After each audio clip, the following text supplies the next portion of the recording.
আমরা যেন এই মোবাইলে কোরআন পড়ি, আমরা কান দিয়ে যা শুনবো তাতে যেন সওয়াব হয়, আমরা চোখ দিয়ে যা দেখবো তাতে যেন সওয়াব হয়, ঠিক কিনা?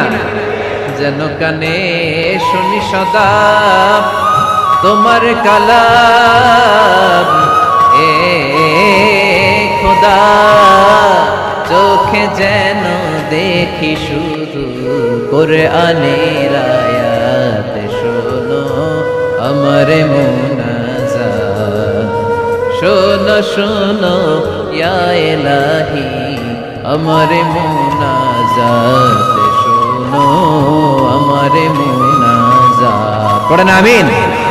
তাহলে আমরা যে কিতাবটারে সঙ্গী বানাবো, কিতাবটার নাম সবাই বলেন।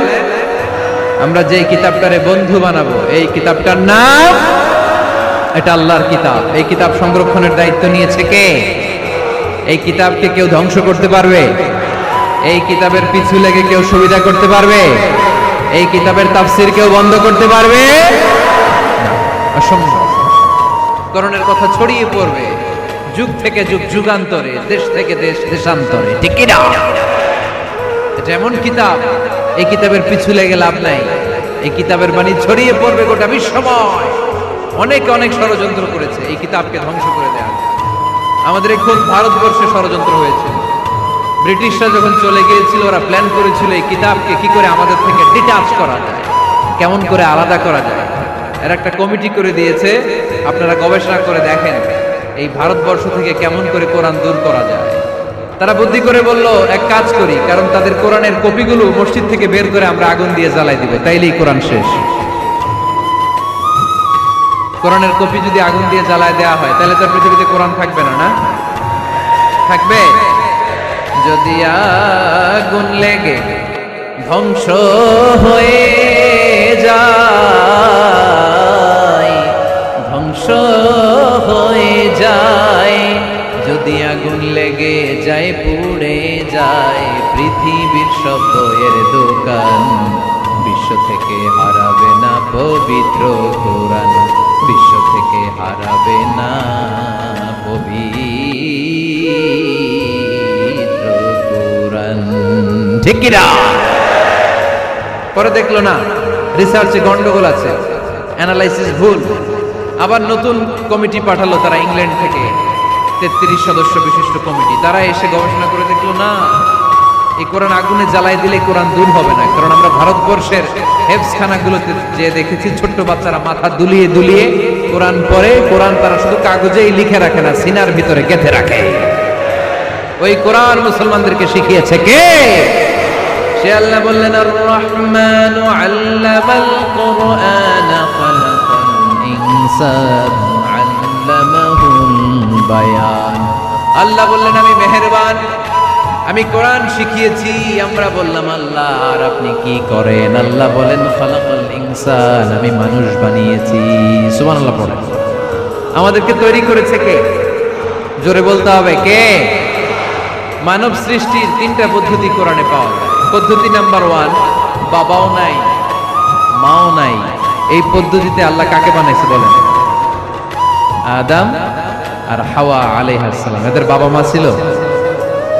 2 নম্বর পদ্ধতি হচ্ছে মা আছে কিন্তু বাবা নাই।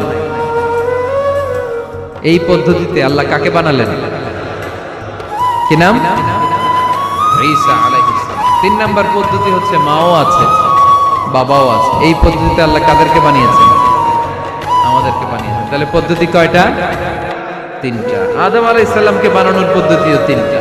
প্রথমে আল্লাহ 3 লাজিব এঁটেল মাটি নিলেন, তারপর নিলেন হামাইম মাসনুন কাদা মাটি, তারপরে এটারে বানালেন ঠনঠনে শুকনো মাটি। সাইয়েদনা আদম আলাইহিস সালামের অবয়ব তৈরি করলেন 60 হাত লম্বা করে। সাইয়েদনা আদম আলাইহিস সালামকে যখন আল্লাহ বানিয়েছেন, কয় হাত লম্বা? সহিহ বুখারীর বর্ণনা, লাম্মা খালাকাল্লাহু আদামা ওয়া কানা তুলুহু 60 যিরাআন। আল্লাহ তাআলা যখন আদম আলাইহিস সালামকে বানালেন, 60 হাত বা 60 গজ লম্বা করে বানালেন। আপনারাও যারা জান্নাতে যাবেন, 60 হাত লম্বা হয়ে জান্নাতে ঢুকবেন।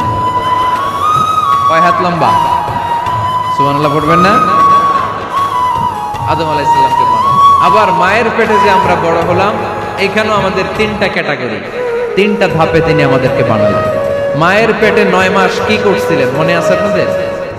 শরীয়তপুরের ভাইরা মনে নেই কেন? হ্যাঁ, আমাদের কারোরই মনে নেই, ঠিক কিনা? এই 6 মাস 8 মাস কই যে ছিলাম, কোথায় ছিলাম আমরা মনে করতে পারি না। স্মৃতির পাতা হাতড়িয়ে যত পিছনে যাই আর ভুলতে থাকি। মনে আছে ছোটবেলার কথা? মনে নাই? আমরা সবাই কিন্তু এত বড় ছিলাম না ভাই, ছোট্ট ছিলাম, ছোট্ট। মায়ের জরায়ুর দেয়ালের মধ্যে লেপ্টে ছিলাম। নুতফা, আলাকা, মুদগা, sperm drop, blood clot and the little flesh. ছোট্ট নাপাক পানি ছিলাম, ওইটারে আল্লাহ বড় করতে আরম্ভ করলেন। বড় করতে করতে রক্তপিণ্ড বানালেন। রক্তপিণ্ড থেকে আল্লাহ গোশতপিণ্ড বানালেন। আমরা প্রত্যেকে এরকম একটা গোশতের টুকরা ছিলাম। এটার ভিতরে আল্লাহ কঙ্কাল ঢুকালেন, আমার স্কেলিটন, আমার কঙ্কালটা, আমার অবয়বটা ঢুকালেন। তারপরে আবার গোশত দিয়ে প্যাকেট করলেন, তার উপরে আবার চামড়ার প্যাকেট